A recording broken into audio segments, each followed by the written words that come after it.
Set Phasers, a highly illogical Star Trek podcast.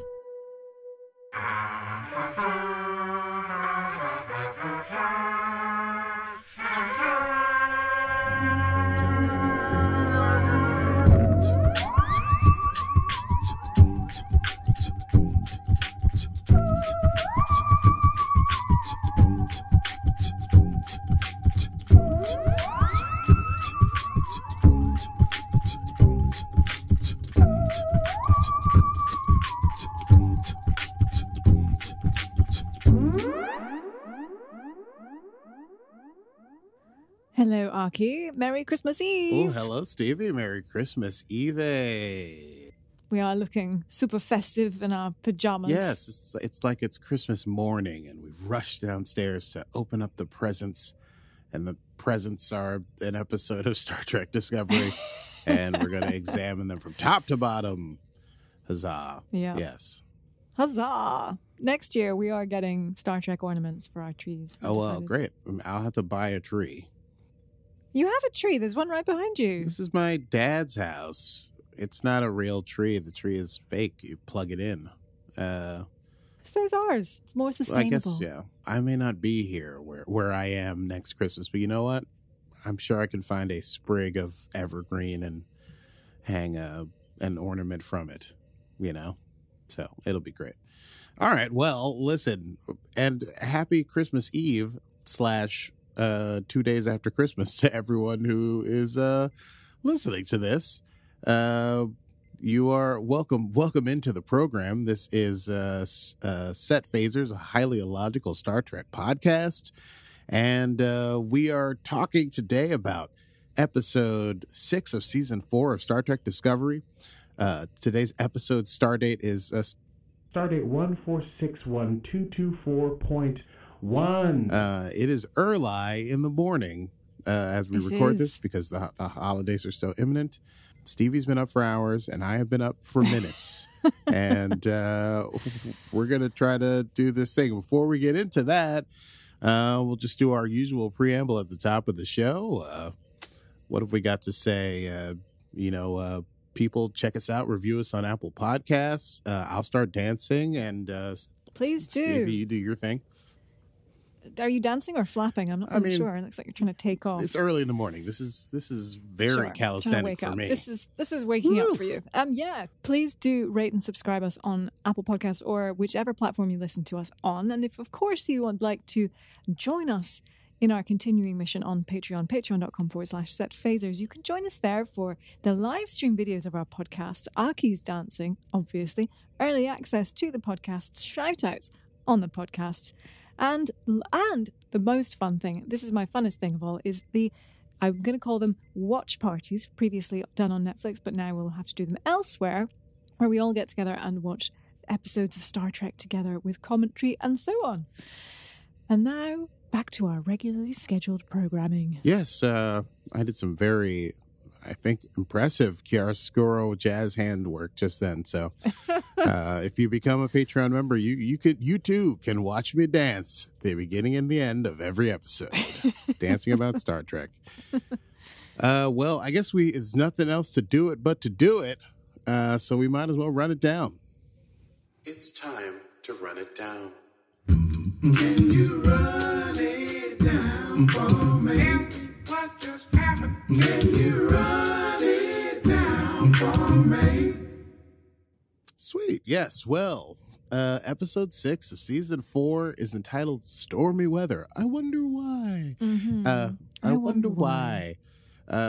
Actually, well, we could say this for the chat, but when we were texting last night and you were like, you need a physicist to explain all the math in this episode. Mm-hmm. Oh, yeah. I was thinking it's nice that after the super duper data jump they do on us, they're then like, here's like 25 seconds of just singing. Just enjoy a little song. Let your brain cool off for a second. Okay, so when we begin this episode, Michael has been inspired by the Lologi orb from the last episode and is making her own sort of virtual 3-dimensional family tree. Book is still sort of in his kind of a weird, he's like doing this like, he's going through a full dabda of grief. Dabda. Good word. Dabda. Thank you. I can't remember what they all stand for, but I know the last one's acceptance. All right. What do you mean what they all stand for? DABDA of grief. It's an acronym. Well, we are Googling that. Oh, you got to Google it. All right. You can Google that. Google that. My computer is somewhat slow today, so this might take some time. I've got it. Yes, the acronym stands for denial, anger, bargaining, depression, and acceptance. Got it. Thank you. DABDA. These Makes are, sense. Yeah. The 5 stages of grief. So I think he's in sort of a bargaining, anger, bargain. Well, let's get into it. What is he truly into? Okay, so it would have been Book's father's birthday that day. Apparently, he and his father did not get along, so it's not like he would have made a big deal of it, but it's something that he's thinking about as Quajon is gone. Disco has been ordered by the Admiral to head into the most recent subspace rift left by the DMA. Book thinks that what they need to do is jump out of Federation space because whoever made this, remember last episode we learned, or maybe the episode before, no, it was last episode, that this is not a natural occurrence. It was made by somebody. Mm-hmm. So he's thinking it's made by some enemy and they need to get outside of Federation space because it's someone they don't know and never have met. And he needs to speak to the couriers and see if it's the chain or something like that. Michael's trying to calm him down and says, listen, we're going to do this Federation mission because if we go into that rift and we find some information, it can help us figure out what the DMA is even better. And that will help us locate who made it. And that is the process we want to take. The book kind of lets her have it, but is not super happy about it. Burnham and Saru are concerned about Zora's new organic evolutions that we learned about in the last episode. Zora's able to feel emotions and think. It's a new feeling. Has nothing to do with her diagnostics, apparently. But they're headed to this rift. The crew is super excited to get to work. Everyone's like, I can't wait. Let's get in there and let's do this thing. Adira is filling in for Linus, who, oh, poor Linus. Linus is ironically the Charlie Brown of the Discovery crew. He's come down with something, and so he's got to lay under a heat lamp. So Adira is taking over his position on the bridge as they go into this. And Gray, there's something going on with Gray, but we'll get into that a little bit later. So Disco flies into the rift.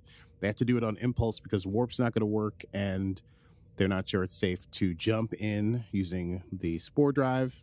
They get in there. No info, no data, nothing to see. It's silence. It's a big silent void. They launch one of their dots out as a probe. It gets about 6,000 meters away from the ship and then starts to painfully disintegrate. Sounds like the dot is screaming. It sounded really sad. It was a sad little dot dying, but they don't know what it is. It's some sort of invisible barrier. Adira proposes that perhaps something has happened to subspace within the rift, making it toxic. And they realize that there is the edge of whatever destroyed the dot is actually slowly collapsing in on Discovery. And they shoot out a photon flare to see in the same direction to see how much quicker it's destroyed. And the flare lasts slightly shorter, so they only have 33 minutes. And so they're trying to get some information. Book goes to help Stamets. Some impressive math from Detmer. Detmer doesn't mess When that around. happened. Come on. No, that's good right. math. She was like, okay, photon traveling at the speed of light, dot, same trajectory. Bloop, bloop, bloop, bloop, bloop. Gray, meanwhile, asks Zora what's happening because Gray is, everyone's at, sort of stations, and Gray is wondering what's happening, and Zora explains that, I had some trouble with the computer's pronouns. I went with it or they, but I'm just not totally sure. So as I'm writing my notes... You're not sure it's a she? I mean, the voice sounds like a female, but it is and hundreds of thousands of years of sphere data. I think it's probably emulating the I would guess the voices it has heard in command of the Discovery, which tends to be Michael and Giorgio, and a lot of people in the command staff are women. So I don't know. I'm purely speculating as to why Zora calls itself Zora, but it is the ship, and I don't know if I want to call Discovery she, like some weird sea captain of old. Ah, the Discovery. She's been through a lot, ain't she, Captain? So anyway, I'll be bouncing around on those pronouns for Zora, but maybe we'll get some clarity on that in later episodes.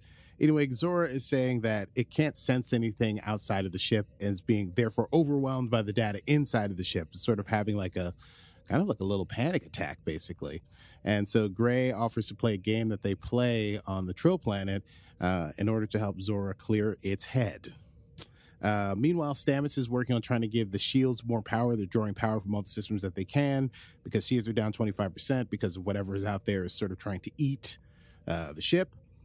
Michael decides, you know what, this is too dangerous. Let's abort mission. Let's get out of here, reverse course. They're unable to plot a course out because they have no information. Zora cannot triangulate by the way they came in. They decide, forget it, we're going to do something dangerous then. Let's do something reckless and have Stamets jump us out. But Stamets is worried about jumping out and needing to watch the data because as they jump out, maybe they'll get a lot of data. So Book is going to pilot the spore drive while Stamets examines the data from outside. They try to do a jump. There's some sort of crazy surge. It goes right through Book. He cries out. The mycelial network is all screwed up and dysfunctioning. Stamets calls it off. Disco is stuck in this crazy void. When Book comes to, he hallucinates seeing his stern and very unfriendly father. We learn Book's real name, which is an exciting revelation in this episode, Terex. Mm-hmm. Terex. I put on the closed captioning to see how it's spelled. Any guesses on that? Nope. Great, because there's no way you would have gotten it. It's Tareckx. Terex. Oh, I would have put an S. Yeah, you would Terex. think that, right? Terex or Tarex or something. Terex. Or, if it was some sort of Polish derivative, there could have been a Z in there. Could have been a Z, like a ZJ kind of deal. Like Anjay, one of my favorite fantasy writers. Okay, we don't have to get into that. So, anyway, we learned Book's real name is Terex, and his father is appearing to him in the mycelial cube. Really looks real, scolds him for not hunting down the enemy that killed their people and destroyed their planet, and for sitting on another person's ship and taking orders from them. So when he comes out, Stamets is like, I didn't see that, so we're going to take you to sick bay. Book says he's fine. Stamets is like, we'll let Hugh decide that. They get to sick bay. It's actually Hugh and Pollard, Dr. Pollard are there, and they're saying that Book has normal readings, but the hallucination is not like the one that he saw of his nephew before. Apparently, Quajanians? The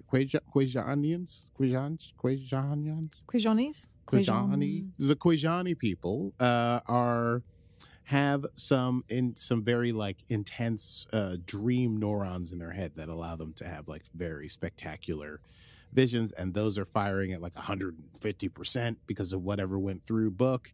And so the hallucinations are going to seem extremely, extremely real. He's like half wake dreaming, essentially. And Hugh thinks this is a physiological response to the surge, and it'll be a while before it calms back down. They also discover that there are holes, that's how I interpret it, in the mycelial network because of how it is inside the rift. But the energy that passed through Book's brain left a trace in those neurons, and it could be a clue about the void. So they're going to do some research on that. Meanwhile, Zora and Gray are playing their game. Zora is finding that the game helps it relax and focus and be less overwhelmed by internal data and the feeling of sort of discombobulation and not having any external data, and then is able to detect something on the hull around Deck 17. And Gray tells Zora they've got to tell the captain. Dr. Pollard is sent to check it out. Turns out to be a hull breach. There's a young ensign by the name of Ensign Cortez trying to fix it. Pollard tries to get him out of there. He kind of lingers a little bit long. The hull does fully breach. An emergency energy bulkhead has to go down. And poor Ensign Cortez is caught on the wrong side of it and sucked out into void space. And we assume he's dead. I mean, he died for all intents and purposes. Unless, of course, some kind of weirdo stuff is happening. Red shirt moment. Yeah. Total red shirt moment. Poor Cortez. Anyway, More decks are having thinning hull problems, and now there's 20 minutes until the shields fail, despite all the power that they've gotten. This gives Gray an idea. Gray runs up to the bridge and tells the captain that Zora is having an emotional response. They played the game that helped it settle and focus. Zora shows itself to the crew. It's like a big blue interface with like the voice wave signs or whatever. Saru posits that, greater focus leads to greater awareness. And so Saru also comes with this idea that if they can make a signal that can penetrate the void and get to the other side of it, and if Zora can track that with greater awareness, then they can plot a course out. And Zora feels unsure that it can do that. So Michael asks to see Zora and Gray in her ready room.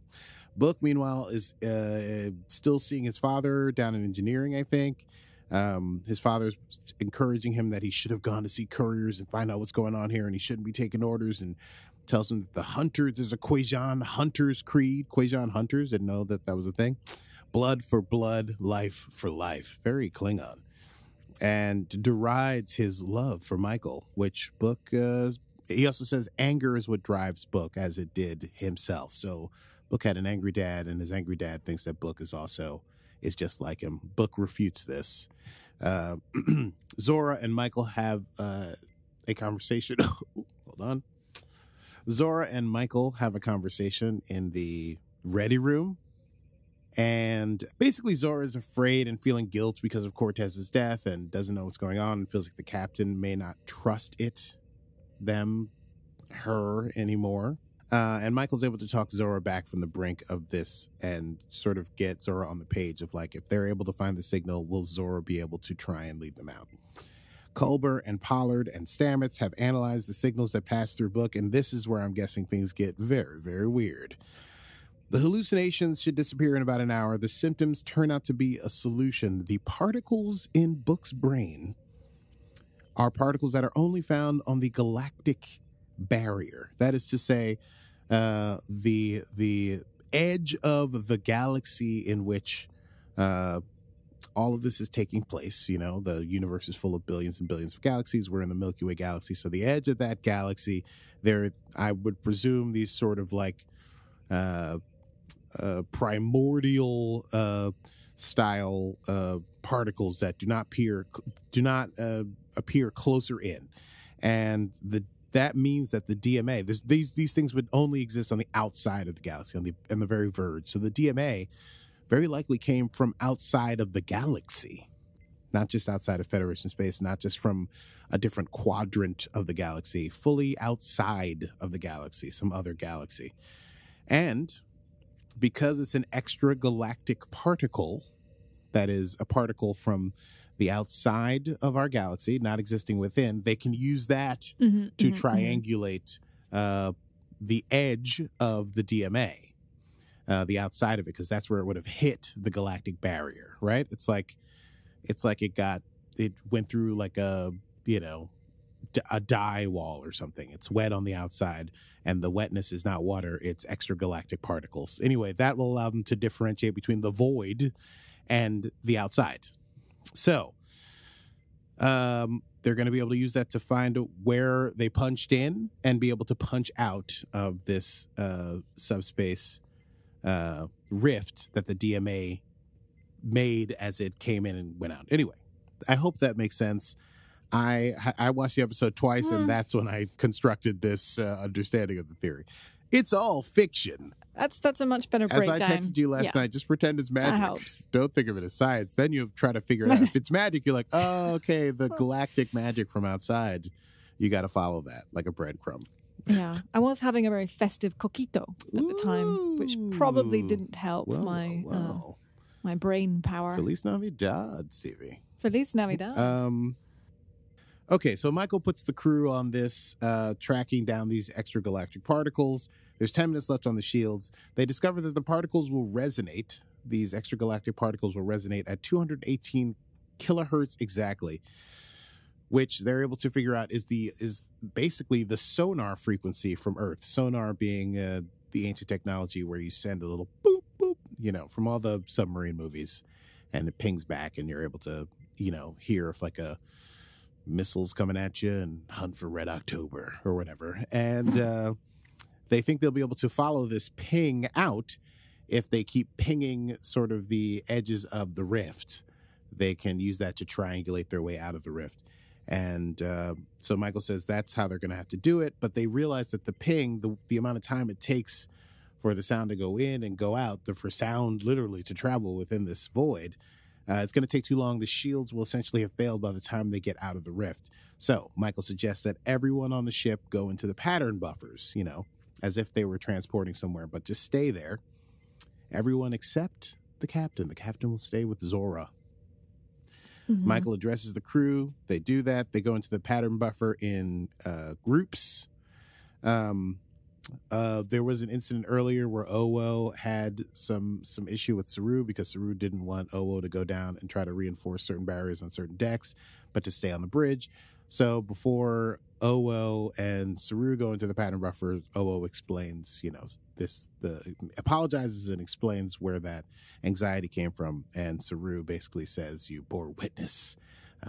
And that's important to do, and you have nothing to apologize for. And then Saru and Owo and Detmer go into the pattern buffer together. So they're going in groups. It's very sweet because Michael says no one should have to go through this alone. That means, of course, that Book rushes off to find Grudge. Of course. And when he's on his ship, he sees his father again. And, his father makes one last ploy to sort of like, just to make Book feel like garbage. And basically says that Book's love is a weakness, and it's the same weakness that his father had that prevented him from standing up to the Emerald Chain, which is why he was a hunter, and that he thinks that Michael will choose Starfleet over him and Quajan every time. And but Book says he chooses to believe that this hallucination that he's seeing is real because it gives him the power to believe that the people he loved from Quajan do go on somewhere, even if he's only learning that by having to deal with his emotionally abusive father. And so he gets Grudge and he heads up to say goodbye to Michael, and then he and Grudge go into the buffer together. Michael's alone on the bridge in a space suit. It's just Michael and Zora. They turn off life support. They proceed on impulse following the ping. Zora is finding it hard to focus on the ping, is being overwhelmed by internal stuff again, is feeling afraid. Michael tells Zora that emotions can help shape them, can help them keep making decisions. This is like an arc that Michael knows so well because that was like the first 2 seasons for Michael, basically, is that dealing with emotion versus logic. Michael says is starting to feel like she's not going to be able to make it. The plasma's like coming through and melting the bridge, and she's just sitting there in the captain's chair, like hyperventilating, and says that she does trust Zora, and she's going to need Zora to get the crew out when it's safe. And Zora says, can she sing a song for Michael? And so Zora sings a cappella the first 2 sections to Stormy Weather. Now, Star Trek does love its jazz standards. The bridge is on fire, and Michael passes out and wakes up in sick bay with all of her loved ones and friends. Was that dramatic enough of a pause? Yes, it was. Dramatic pause. It had a very Wizard of Oz moment. She just wakes up. And you were there, and you were there. You were there. And you were there. In sick bay, everyone got out of the pattern buffer safely, as safe as possible. More than safestly.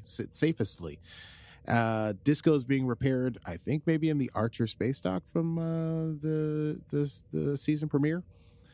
Book and Saru are watching it be repaired, and Book basically asks about how Saru, it's just like Saru admits that Saru also feels a lot of anger when on the planet, on his planet. The Kelpians were hunted by the Ba'ul for generations. His parents died by the Ba'ul. Now he sits across from them on the council of the planet and still feels this rage. And so he has some ability to empathize with Book's loss of the Quajan people. But he says that, that anger, while justified, it shouldn't be the focus of their energy because it prevents them from doing the good that they could do. Meanwhile, Michael and Zora are talking because Michael's family tree is finished, and Zora would like to make its own family tree and does so with the faces of all the crew. And Michael sees that this relationship with disco and the computer is different than anything that has come before, but feels that it is good and it's special, and thanks Zora for being with them. And Zora thanks the captain for, well, says that they're glad that it's glad. Zora is glad. What? The captain says, this is just the dismount. And now this is where I screwed up. The captain tells Zora that she is glad that Zora is with them. And Zora responds that Zora is glad that Zora is with the captain and crew. They're glad they're together. They're family. They're family. When you hear your family, when you're on Discovery, you're family. And that's what Zora is realizing now that Zora has emotion. And that is the end of episode 6 of season 4 of Star Trek Discovery, Stormy Weather. Should we chat about that? Let's. I say, darling, let's do a quick chat about that. Yes, Let's do. That's probably the best drop in there is the let's do. Let's do. Let's do. Let's do.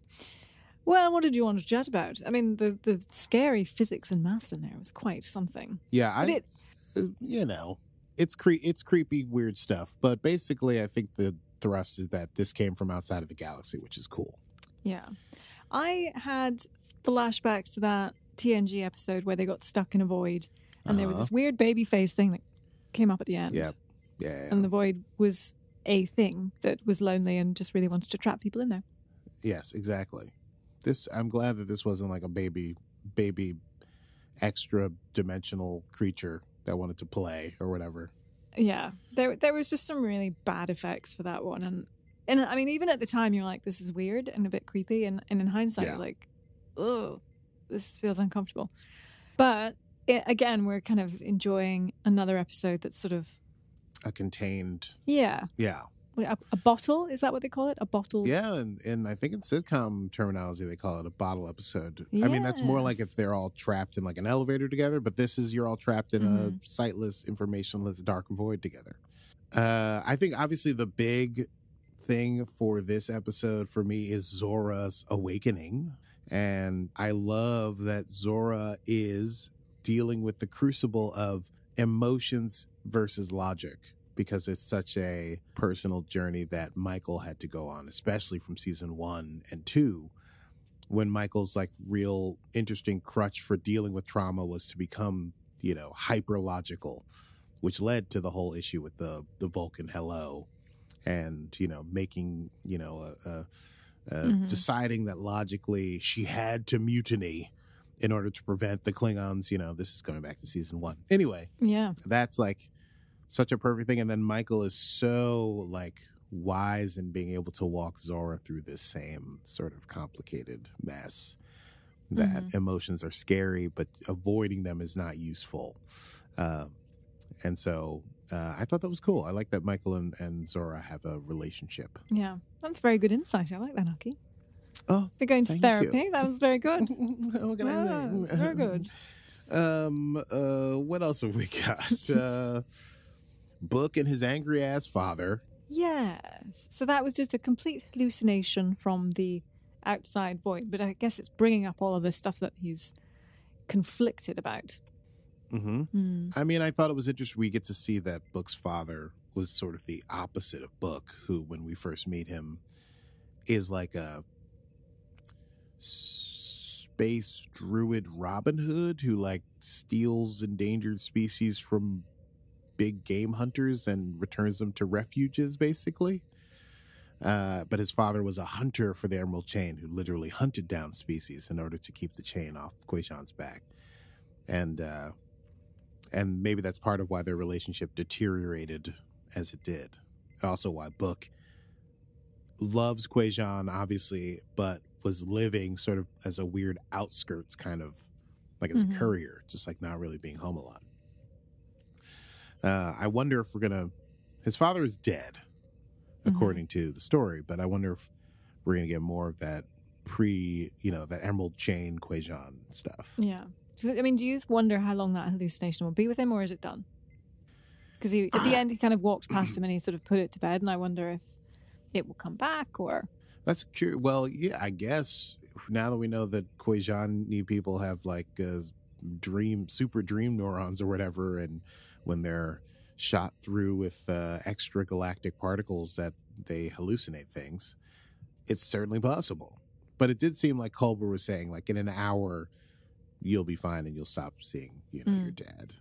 I also loved that books, I feel like in other, not necessarily Star Trek, but in other TV shows where they use this plot device of like your deceased father or deceased best buddy or whatever, who's telling you that you're doing the wrong thing and is like trying to warp you against the people that are actually like your friends and family,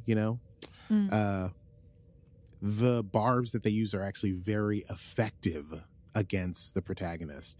But in this instance, Book is like, well, yeah, I hear what you're saying. I am angry, but you're not convincing me to mutiny against Michael.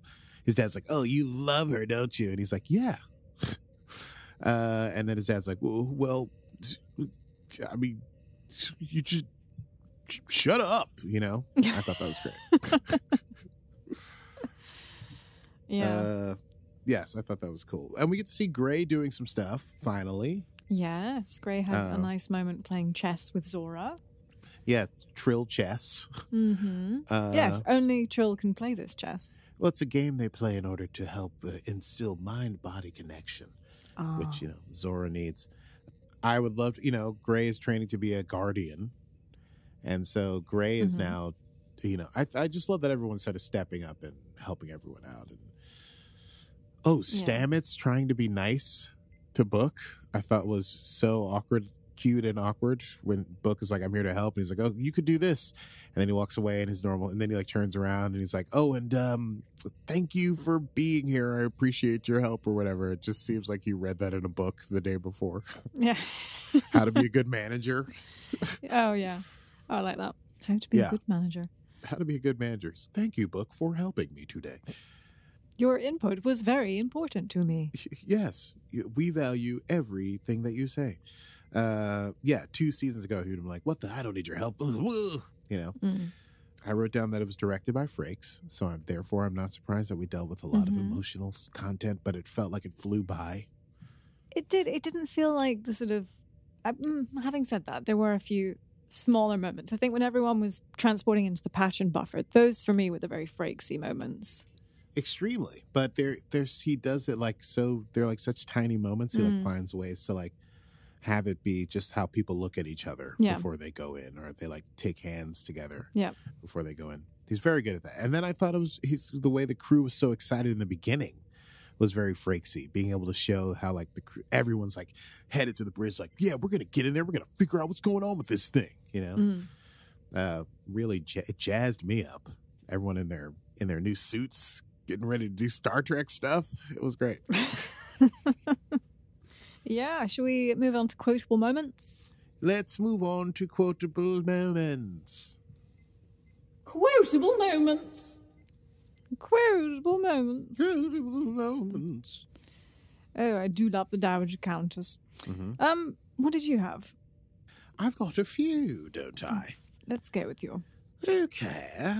Well, obviously the Saru quote to Book at the end, we are both justified in our anger. Allowing it to be our focus, however, only prevents us from achieving those things which serve the greater good.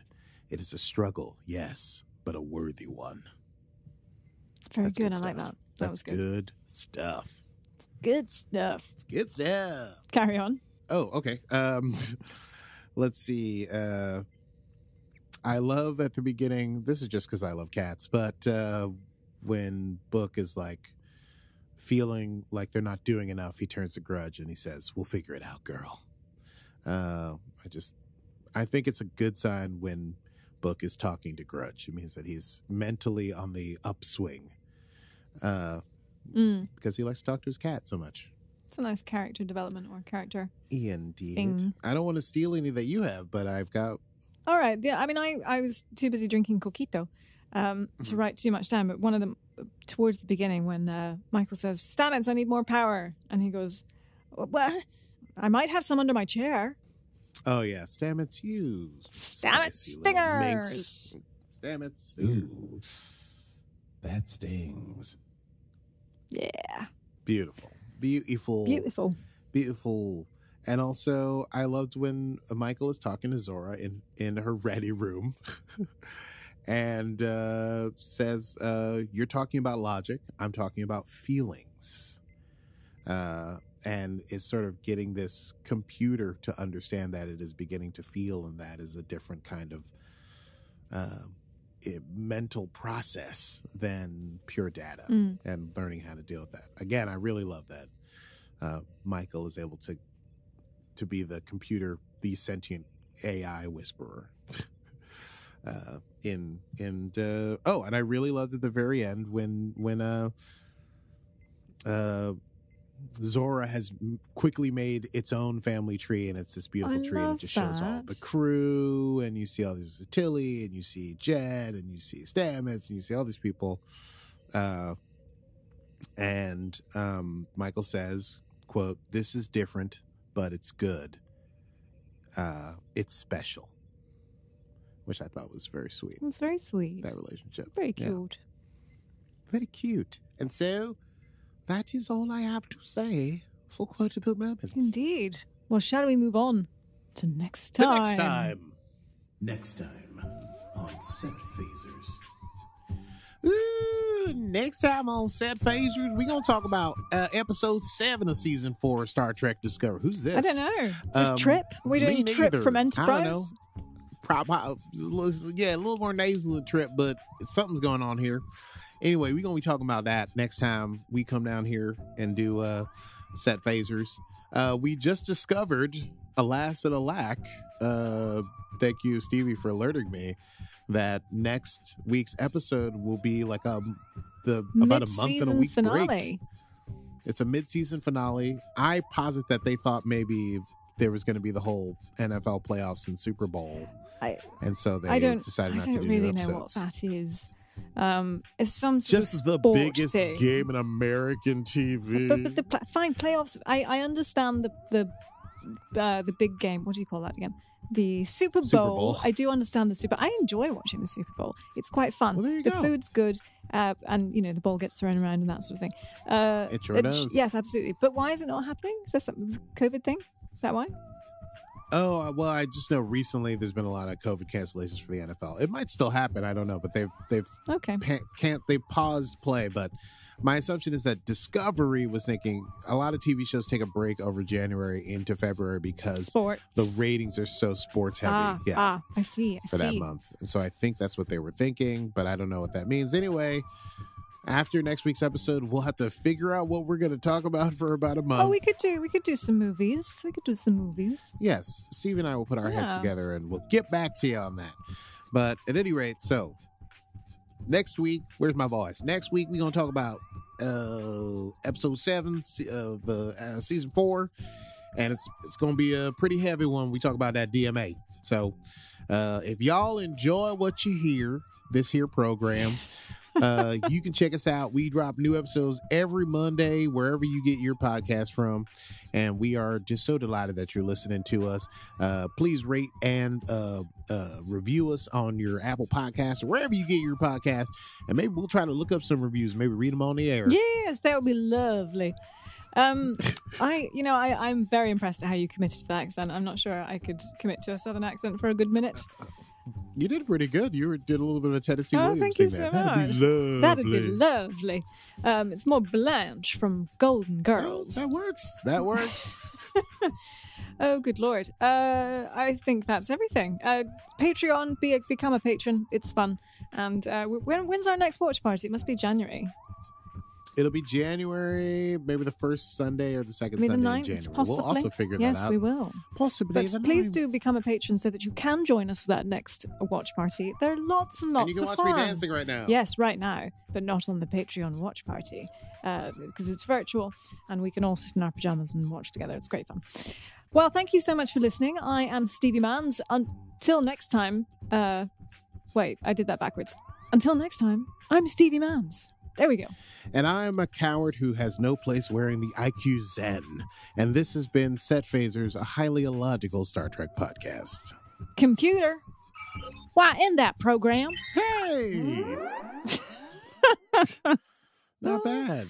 Thank you so much. Why end that program? Why end that program, computer? Why don't you end that program? Y'all Whoa. live long and prosper now.